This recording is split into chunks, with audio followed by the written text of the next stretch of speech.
So, when you're talking to somebody and you're sharing something about your life, something you want this person to listen to, and after they hear what you said, they say something about their life, or they somehow throw something in about them and they make it about them. I think I can speak for everybody in saying that that's pretty annoying when people do that. It's annoying when you go to somebody and you're talking to somebody about something, and instead of just acknowledging and keeping the focus on what you're sharing with them, they make it about something in their experience. I have to admit that I am that person in a lot of situations. And even though it's innocent, because I feel like we listen to what people say, and in order to contribute something to the conversation, a lot of times we will contribute our own perspective, or this person might have said something that triggered something that happened in your life, and in order to contribute to the conversation or to add some dialogue, you might drift off and start talking about something that has to do with you. And as innocent as I want to make that, it is annoying and it's not right. In a lot of moments, you can make people mad by doing that. And that's something I really have to work on, and that's something that a lot of people have to work on, because again, as much as it bothers me, because I've had those moments where somebody made it about them, and I know how that made me feel. So it's fucked up that we really do things to people that we don't want done to us. Completely innocent human shit, but what's not okay is that you keep doing it and you don't change. And changing is not easy, bro. Because we naturally do shit. You in a moment and you might not even know you're doing something wrong until something slips out of your mouth. And then you gotta sit there and think, damn, I probably shouldn't have fucking said that. And, those moments are important.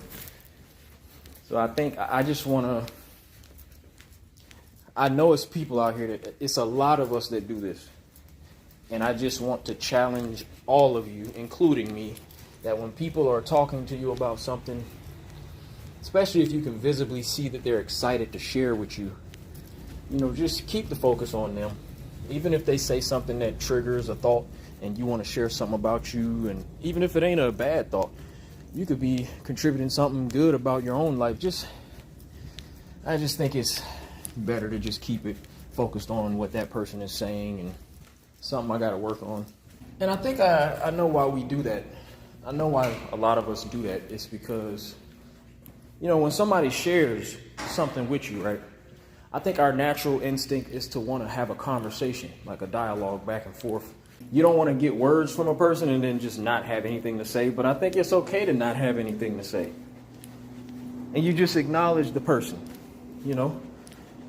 Because when somebody's sharing with you, it's about what's going on with their experience, and you might not have anything to add. That's okay. Because you add based on your own experience. That's what you have the most to talk about. And I think that's how we find ourselves responding and making things about us when really it's not about us. So I think me and a lot of people have to learn how not to say whatever comes to mind. It's okay to not have anything to say. Now I do know there are moments where people will get offended, like if they share some information with you and you don't have enough of a response.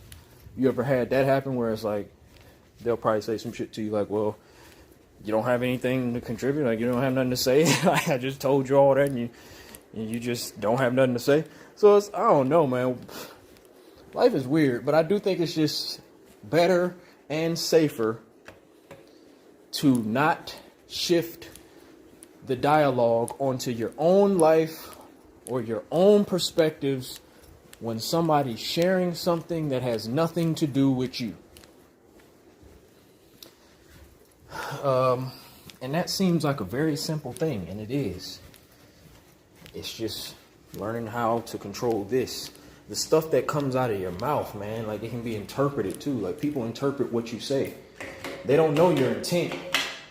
And your intent really doesn't matter, because if you say something that triggers a person, you have to acknowledge that you triggered them, and it's something that you could have controlled because you chose to speak on something. And I find myself in situations where, I might make a person upset over the same thing multiple times. And now I look like I don't really care about, the person's feelings, when really it's just bad habits. Bad habits. You get in these patterns of moving and communicating a certain way, and before you can even pinpoint that you're doing it, it's already been slipped. It's already been came out your mouth. And now you're in another situation where you have to apologize, you have to self-reflect. And it's in those moments you got to really do some work. You really got to do some self-work. You got to give genuine apologies to these people. And moving forward, you have to just work on yourself.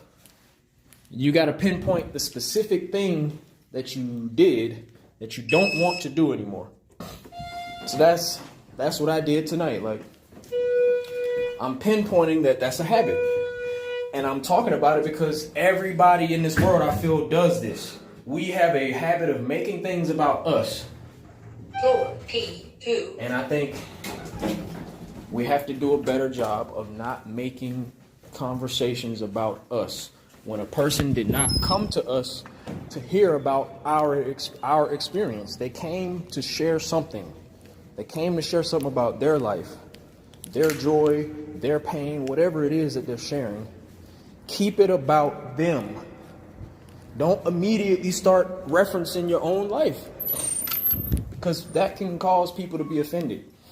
And they have every reason to feel like you don't really care about them or what they're saying, because you just literally made it about you. And it ain't about meaning harm. I don't think anybody means harm when they do that, but it's just not cool. That's not a good way to listen and respond. 4P3. And again, we have to be okay with not responding. We have to be okay with that. Every dialogue does not have to be a lengthy conversation back and forth. You don't have to always contribute something. Sometimes you just contribute this. You just listen and you stay focused on that, man. If that person says something that triggered something in your own experience, keep it to yourself, man. You don't have to share everything that comes up into your mind. And I think when you do that, it is selfish. Yeah, and this is what self-accountability sounds like. I'm not sad. Do I look sad? Do I look like I'm beating myself up? No, but I'm being self-reflective, and I'm being honest with myself in front of y'all that I have a quality that I need to work on. A quality that shows itself a lot, multiple times. And change doesn't always happen immediately. When you've developed a habit throughout your life, you didn't develop the habit in one day. So you should never expect that you're going to be able to break a habit in one day. But you can make the decision to really be self-accountable and give it real thought and effort to not be that person or to not do that thing, because it's going to continue to cause issues in your relationships and in your life. And you don't want that, do you? You don't want that. I'm not so stuck on being who I am, because that's the excuse people give themselves. Oh, I'm going to just be who I am. Well, you can be who you are, but it's who you are might really be keeping you from what is for you and keeping you from a happy life and what you really want in your life.